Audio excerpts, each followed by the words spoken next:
understand, like, why do we even have to strive for virtue? Where does this, like, innate kind of, like, call to virtue comes from? And what it means, but also, like, what's the purpose, right? I mean, especially as guys, I think so much of what helps guide our motivation is if, I know especially just like when thinking about myself, like what can guide my motivation, towards actually doing something is understanding like what my end goal is. And so we live in a society today where words have become meaningless, and it's always important to really understand the meaning of the word, because we can throw around words to mean so many things, and words have unfortunately lost sense of its meaning.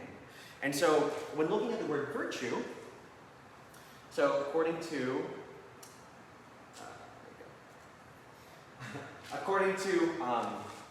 Google and Merriam-Webster Dictionary, so virtue is a behavior showing high moral standards, a quality considered morally good or desirable in a person, a good or useful quality of a thing.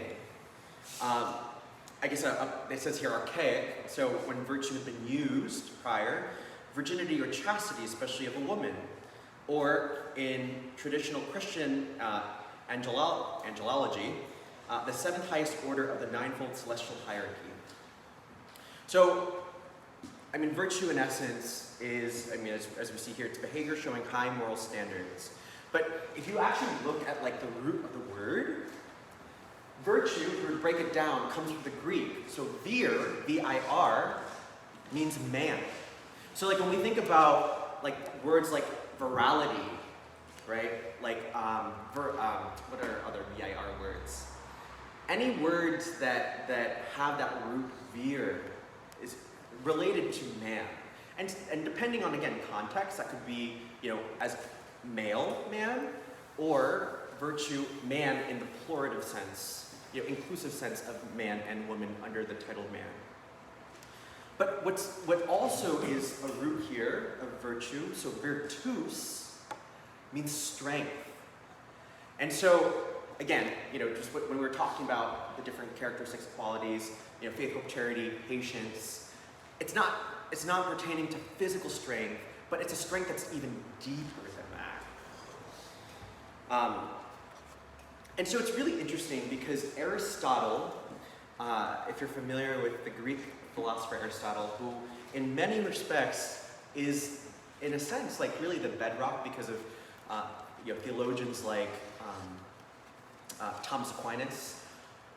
His philosophy is part of this deep tradition, human tradition, of what we've been able to really build our Christian ethics, morality upon.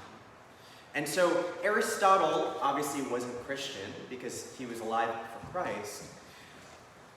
Just like the other philosophers before him, and him in his present day, had this desire within himself to ask these questions. Like, what does it mean to be a man? Like, what does it really mean to have virtue? So if the word virtue means, it comes from the root vir, and virtue in itself is, as we see in the description here, a behavior of high moral standards, like, how did he approach that question without necessarily understanding who God is or was, right? And so in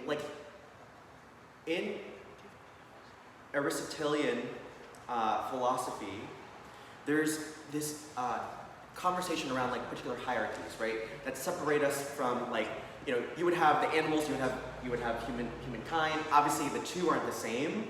I mean, within kind of like the hierarchy, when it comes to actually like, when it comes to kind of the hierarchy between plants, animals, and humans obviously are on the top of the food chain, and there's reason there because like we have this capability right outside of animals and plants to think outside of ourselves. Whereas with animals and plants, in their essence, as like Aristotle would talk about, they were made for in a certain way, right? Like a dog, obviously is different from a human. A plant's different from a human in their functionality, because like even cognitively, right? There's such a difference there. And so, anyway, that's kind of a little bit about Aristotle. and just like, again, the importance of understanding the word, because like what he was trying to show in philosophy and what he really believes is that within each kind of category, like of living creatures, each one had this potential to like kind of live within their essence and operate at their most optimal. So like plants, in order to thrive, like needed sunlight and water, right? And in order to, just to flourish. Animals need like food, shelter, have, the innate capability of just, instinct, animalistic instinct, right? Human beings need all those things, but they also need something more. When we create societies, when we create like this way of living, this way of being, need something more. And so he starts to develop, this philosophy on like what does it mean to really like live at our most optimal? Like what does it mean to really live in accordance to truly be like man fulfilled?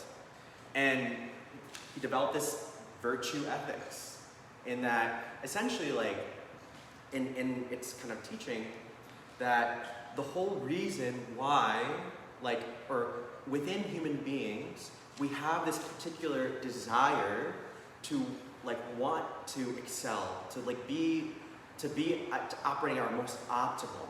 And that's like innately within every single one of us. And the goal, according to Aristotle, was to achieve, fancy word, endomonia, which means basically a real happy life. That being like the end goal. And so, what does that have to do with us today? So, we understand now kind of like the word virtue, what it means. It comes from the root vir, meaning man. Virtue, again, meaning behavior showing high moral standards. Well, obviously in relation to our faith, like how do we tie this within our faith, right? So as I said, Thomas Aquinas utilizes this philosophy because what we know, especially when you go to the Mass, we understand that grace builds off of nature. That all of us, like being natural creatures, when given grace, can do so much more. And so, within our church tradition, we have here how the church understands virtue, and again, utilizing the same framework, where a virtue is a habitual and firm disposition to do good. It allows the person not only to perform good acts, but to give the best of himself. The virtuous person tends toward the good with all his sensory and spiritual powers. He pursues the good and chooses it in concrete actions. The goal of a virtuous life is to become like God. So like this is really interesting, right? Because if you compare to like what Aristotle was trying to say in terms of why you should live a virtuous life, why you should even be virtuous to begin with, is so that you can live a happy and fulfilled life. But what we see in Christianity and what Christ shows us, and we'll get a little bit more deep into that, but what Christ is showing us is that it's not only that like we're called to live a good and happy life, we're called in order to become like God himself. Like that's crazy, And again, the only way that we're able to achieve that is being able to be receptive, being open to the grace that God's trying to give us to work on our natural state and sense of self and propel us towards that which Christ shows us in his death and resurrection, to live out that glory.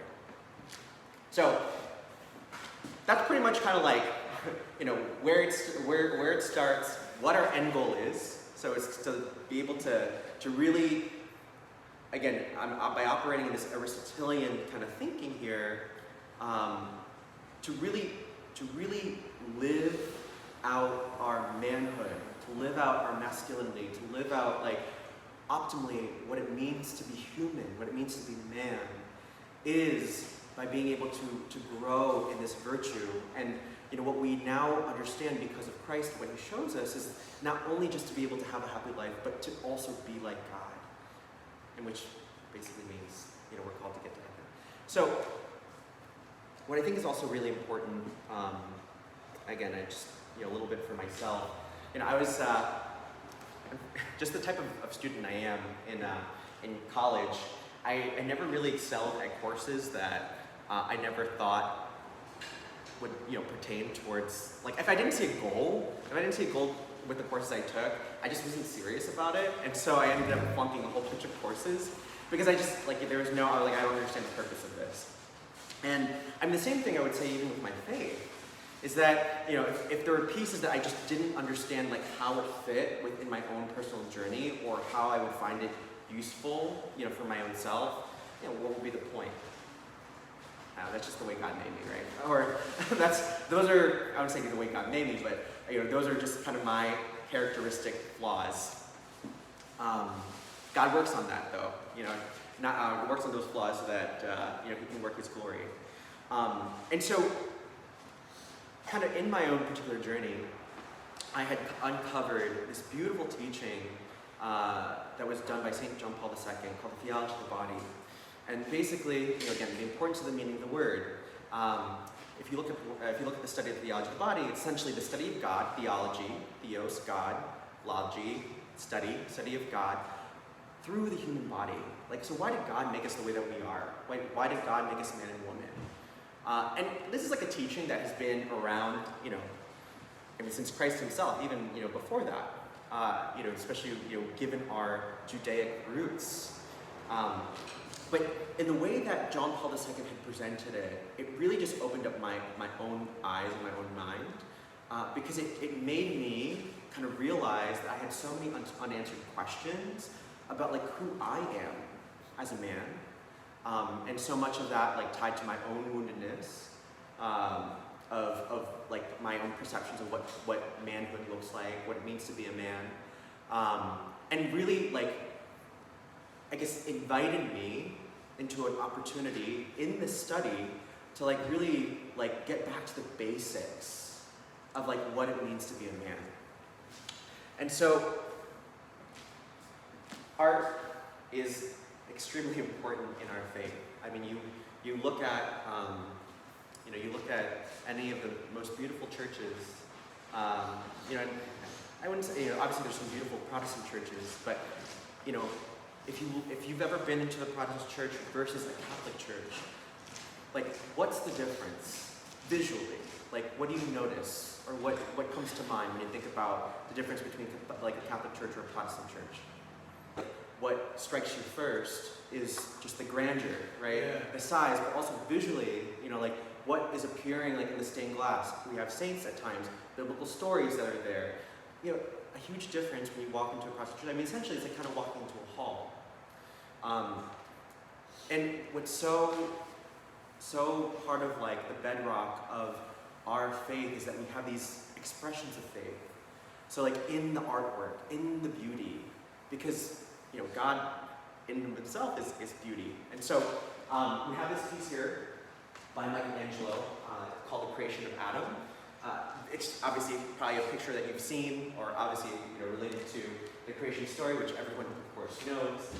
But I love, like, bringing up this image because I think, as much as I can try to describe kind of what's going on, there's just so much, like, visually here that shows not only just the genius of Michelangelo, but, like, in so many ways that we can just, like, relate to where Adam is.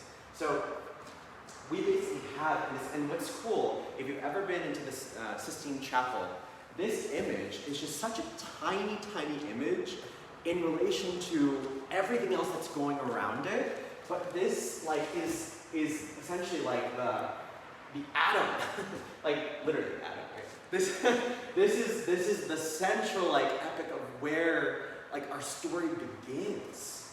So the human race. Exactly, the story of the human race begins right here.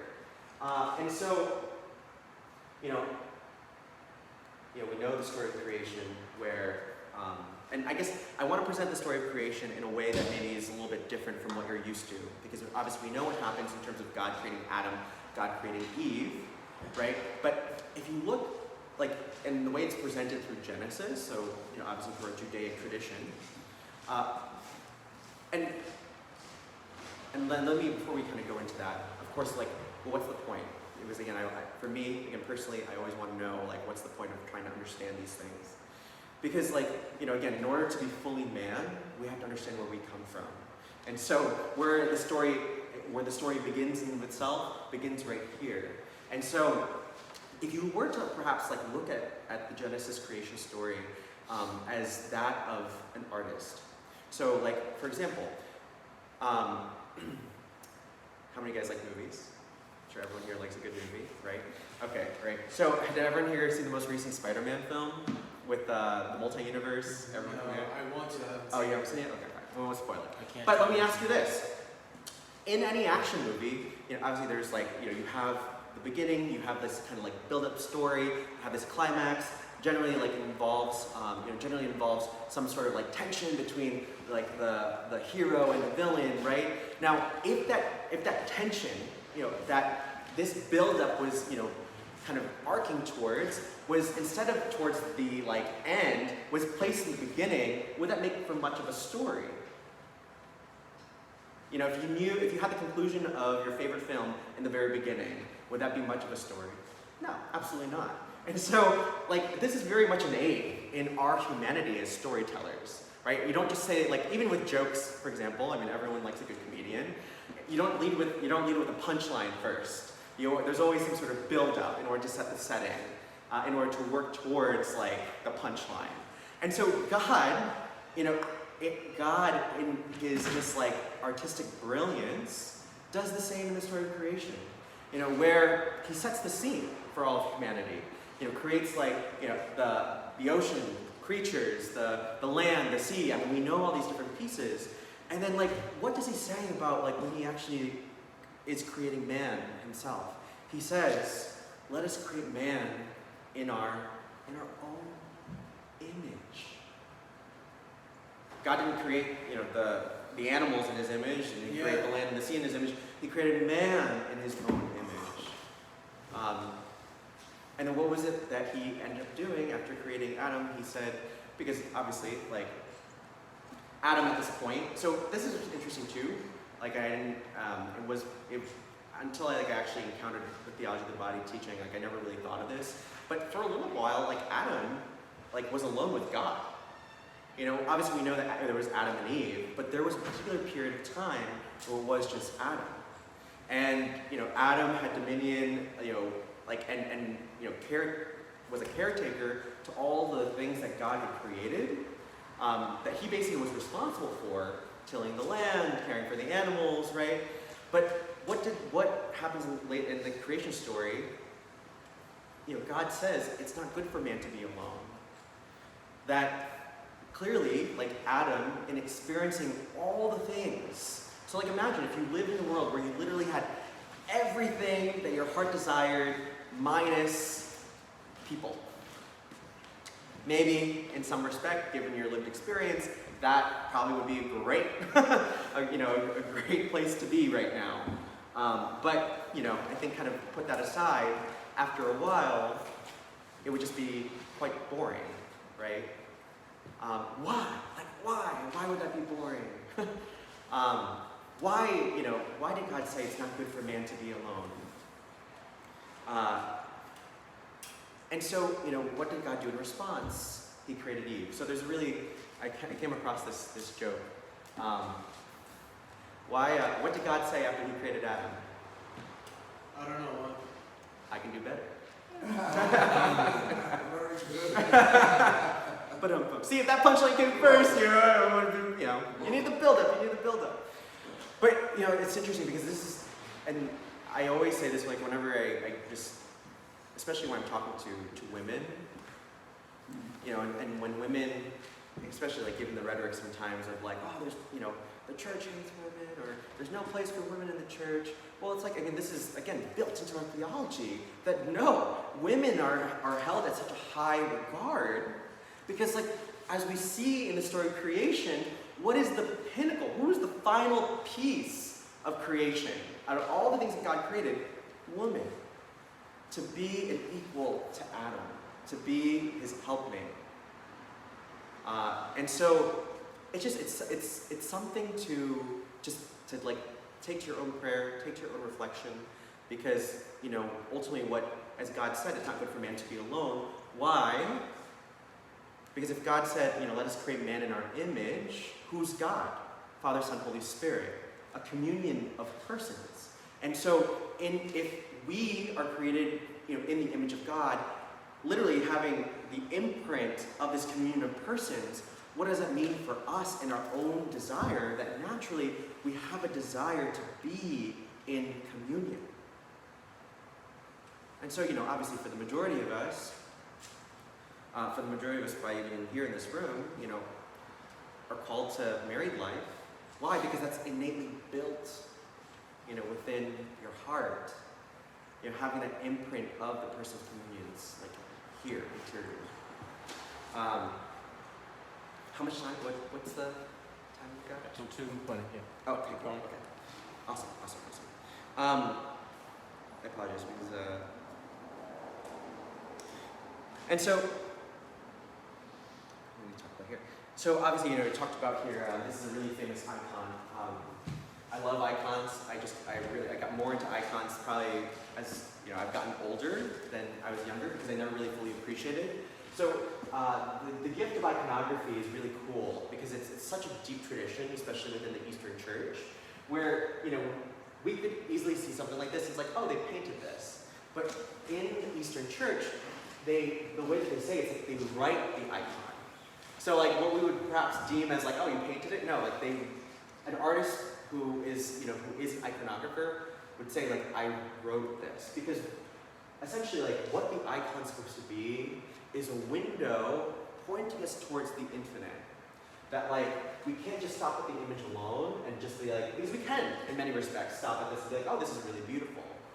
But in a really like deep and spiritual way, just as I said, with the first picture, like there's so much that this picture speaks than what I could ever explain. Because I don't know, like we're attracted to beauty, we're attracted to images, right?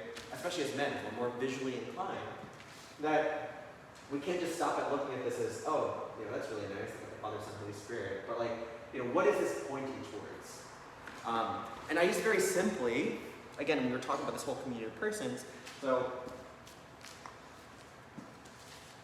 how we're also, seen in this image of God, this community of persons, is in what we've experienced in our everyday in a family.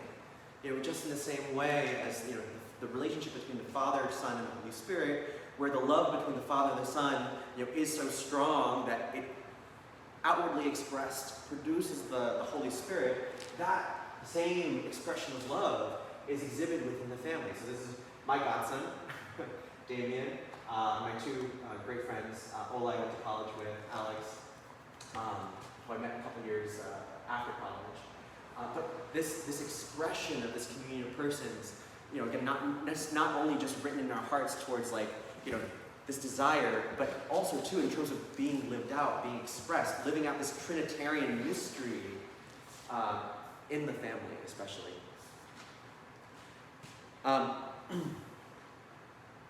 So,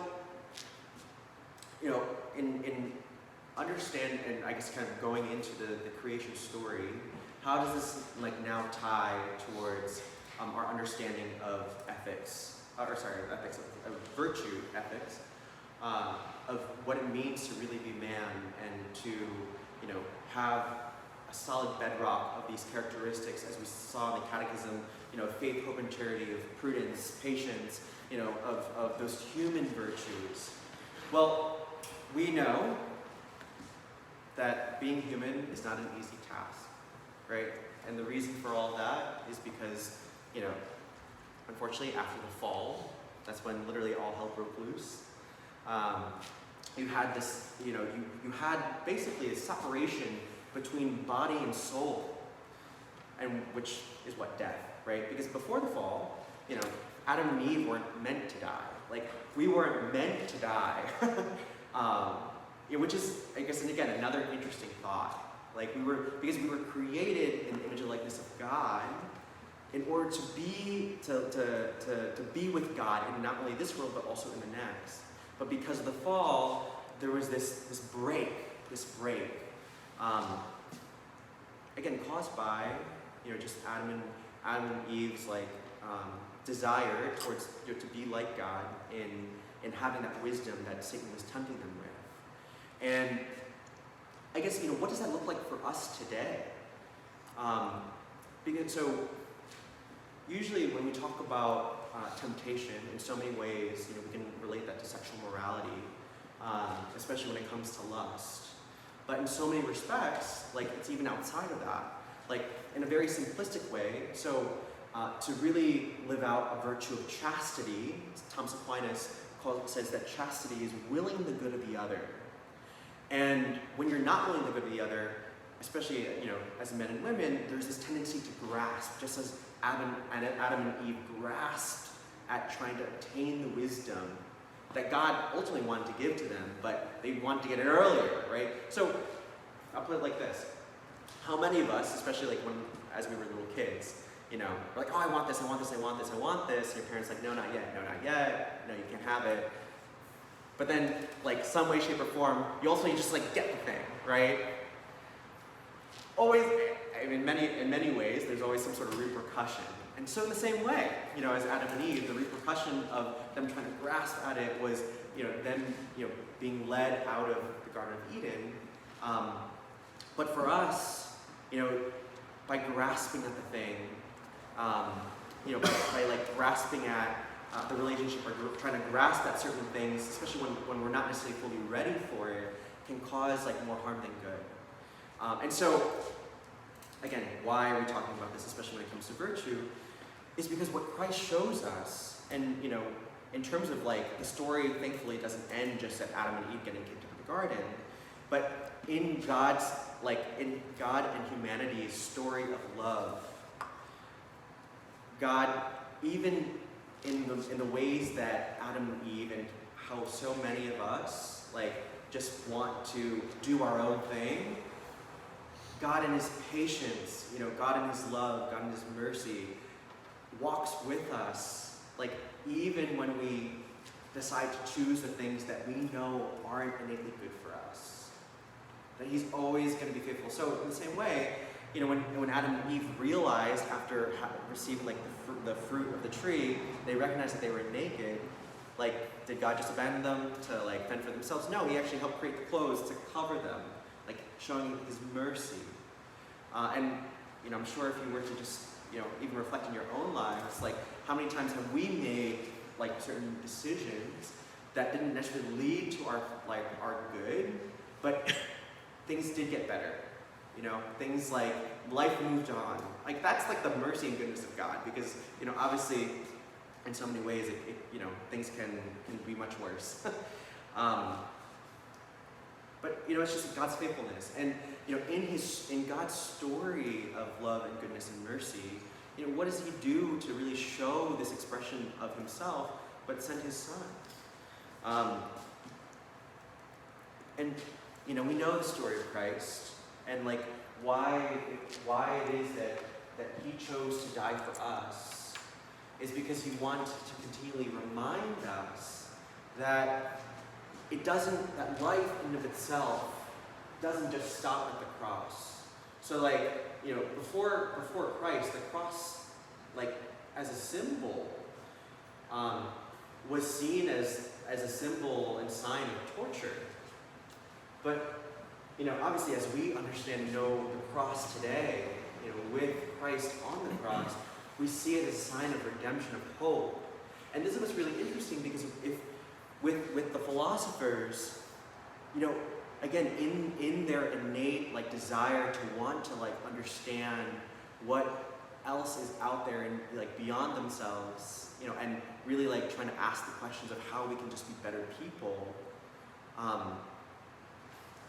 It helped our humanity kind of get to a certain point where it's like, okay, we can live happy lives. But obviously, in living, so when Aristotle talks about this eudaimonia of living a happy life, he doesn't say like living a happy life barred of all the suffering. He said it's mixed together. But like what Christ and what God is showing us as a continuation, as the grace that he's promising us to propel from the suffering, is that through the suffering, by being able to be open to the ways that God is trying to help us become better men, he's showing that there's glory beyond the actual suffering in and of itself. And so, something that Aristotle talks about is this concept of golden mean. So obviously we know in mathematics, like mean means average, and like, so what does that exactly mean, especially when we're talking about the golden mean in virtue? That with every characteristic that we're trying to strive for, whether it be patience, whether it be fortitude, whether it be chastity, that within like the realm of extremes, like for example, what's a good one? Let's say, okay, let's use chastity. So, because I think it's probably a good one to try to continue to reflect on. So if we look at the virtue chastity, so we said, Thomas Aquinas says chastity is willing the good of the other. So the opposite of chastity is lust, just grasping, right? So if we look at, if chastity is the golden mean, what are the extremities, of chastity? It's either complete repression of sexual desire, so basically saying that like sex is bad, and that like any feelings as it relates to like your desires towards that woman is bad, and you completely repress that, and there's no expression of that. The other extreme of looking at perhaps chastity is being a sex addict, completely submerging yourself with that. And so what chastity and what chastity is trying to do between these two extremes of suppression and addiction is this middle path, this balance of how I can live out my innate human desires towards again, we're called to be a communion of persons,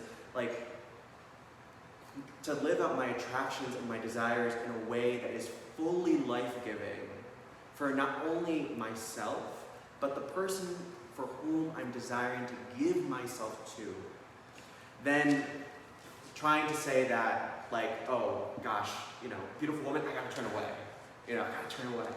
Or oh, beautiful woman, I gotta get her number, or she's gonna come home with me tonight.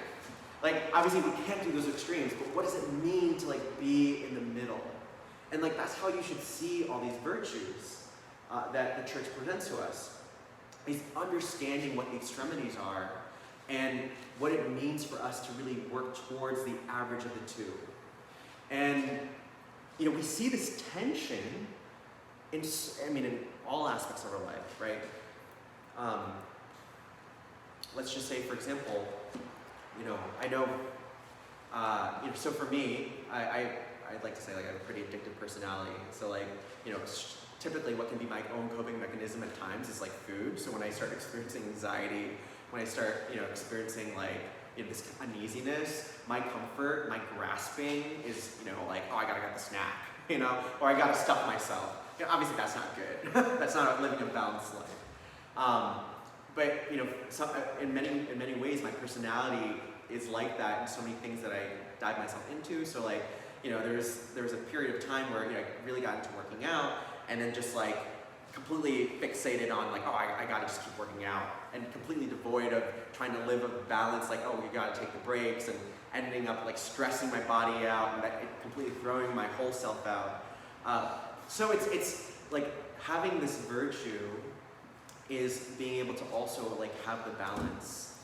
And so it's maybe asking yourself the question, well, what is that for us? What is that for you? In terms of just where you're trying to strike that balance. And so ultimately, with this whole kind of paradigm of working towards this golden mean, what Christ is showing us and what we see through the saints, and who are saints?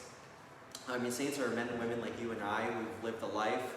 And probably the best definition I've ever heard of being a saint is, or who saints are, is that saints are people who have a past. Sinners are people who have a future. And basically, saints are individuals who just who are the embodiment of this integration of this golden mean, fully receptive to the ways that God is trying to pour in love and grace to them, so that they can be more like God. And so where does that begin for us? Like where, like, and asking ourselves this question, like where does that really like begin for us? We have this beautiful tradition, especially through the stories of the saints, of the mystics.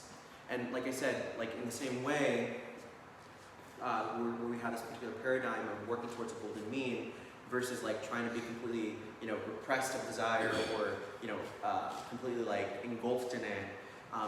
Sainthood, achieving sainthood, is finding that tension, that middle ground between, being a complete stoic.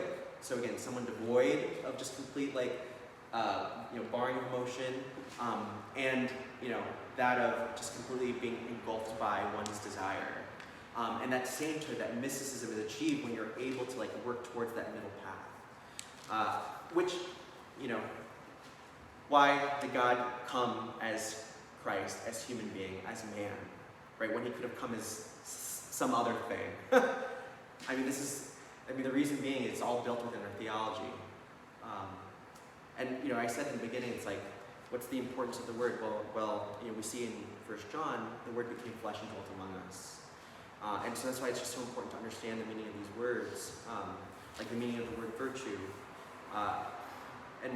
We see as an example, probably one of the most, virtuous of people, being Our Lady, Mary. And if you haven't, I'm just to take a guess, everyone here, has some sort of relationship with their Catholic faith tradition. If you haven't developed a relationship with Mary, the Mother of Christ, like do it. Why? Well, the Word became flesh. How did the Word become flesh? Through Mary.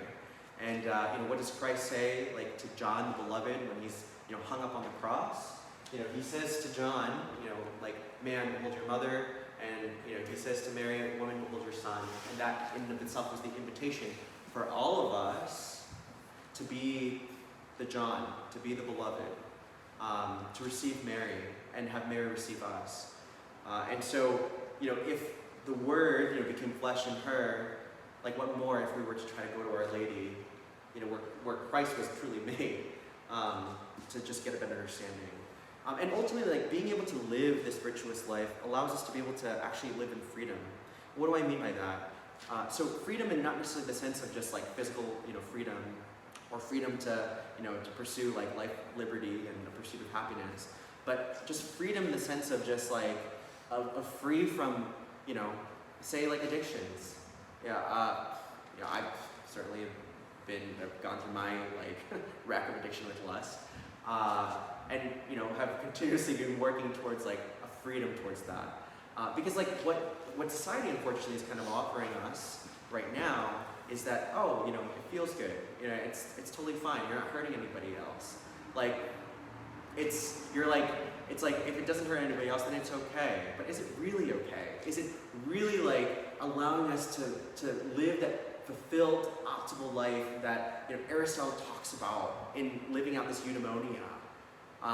Is it like allowing us to actually live the life that Christ, or that God shows us through Christ in dying at the cross and being resurrected and glorified, like showing this path by which like we're actually called towards, because that's what we're called towards, this glorification, this unification of our bodies and souls together, is what society offering us in their sense of freedom, truly freedom. We're called to live in communion of persons. And this like whole path of living a virtuous life is not an easy path to live. And what God gives us is this opportunity, especially like for a day like this, for men to be able to come together. We see this built within our cultures, built in our societies. When you think about like the hunters and gatherers, like you had the hunters who go out and like you would have men like William Wallace, who we try to aspire towards, who are seen as like the leader of the pack, right?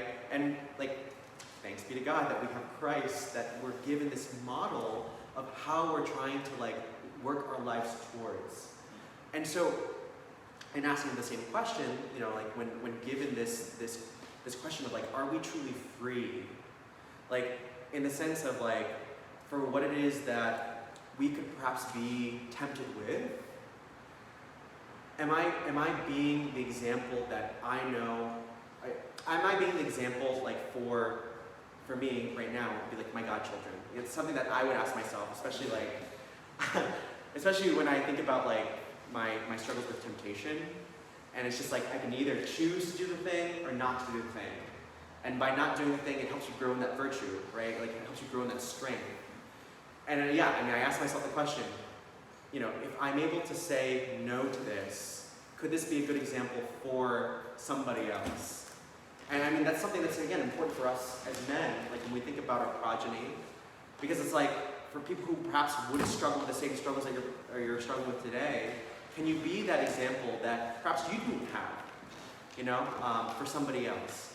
But to also, and I think this was a talk that was earlier today too, that's why it's like just the opportunity and the chance to actually like be comfortable and open to kind of share, you know, where you're at, like with particular struggles. Because the whole beauty of living the Christian life and to be able to live this like life that Aristotle talks about of towards eudaimonia is being able to like excel in the gifts that we have, but have opportunity to grow in the grace to work on the areas that we know we're deficient in. And the best ways that, you know, I can certainly only speak of and know of just being a man is by being able to turn to like my brothers, you know, who are probably much better than I am in these particular areas, and like ask them, you know, how can I get better in that way? So like, for example, Dan's an amazing dancer. I want to be a better dancer, so what do? I go talk to Danny. I can help you become a better dancer. And all these things are in the same way. Like, you know, we see this everywhere else. You know, probably, you know, it's like, if I know someone who's, you know, if I struggle with a porn addiction, and I know someone who has clearly been able to like build like enough virtue to overcome that, like I'd want to be able to talk to him about that. Or like, if you see someone who clearly is successful in their relationship and has an amazing, beautiful family and life, like, well, I want to be able to turn to someone like that and get the wisdom and grow in that virtue. And so, you know, we're not called to like live this life of pursuit of virtue by ourselves in a vacuum, but in communion, because we were made to be communion persons. And what God gives us in not only like the sacrifices, you know, that Christ did on the cross, but He gives us, I mean, the same sacrifice Himself in the Mass every single day. Because what is the Mass? It's the culmination. You know, it's the culmination of our faith in reliving this sacrifice where Christ is literally saying, like, you know, I give you my body, as what the priest says, you know, in the sacrament of Mass. This is my body given up for you. And in the same way that Christ was able to give the fullness of that yes, like I said, for the majority of us, you're called to probably have a beautiful, you know, married life and family. Would you be able to, in the same way as the priest says, like with, you know, in persona Christi, in the person of Christ, be like, this is my body given up for you? Can we truly say to our bride, in the marriage bed, because you know, the fullness of marriage, the sacrament of marriage, is in the expression of not only the love at the altar, but the love in the marriage bed itself. That is, you know, the sacrament of marriage. Can we say, in the same way as the priest says, this is my body given up for you, can we say in the way to our beloved, this is my body given up